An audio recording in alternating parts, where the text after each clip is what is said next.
တော်မင်းပဲစီရှောင်းတေးလို့ပြေထွက်သွား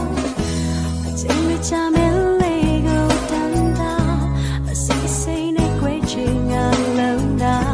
ပင်ပေးခဲ့တဲ့တရားတွေကယူမတတ်ဖြစ်လို့သွားနိုင်တိုင်းနေတိုင်းငါမင်းမှာကွာ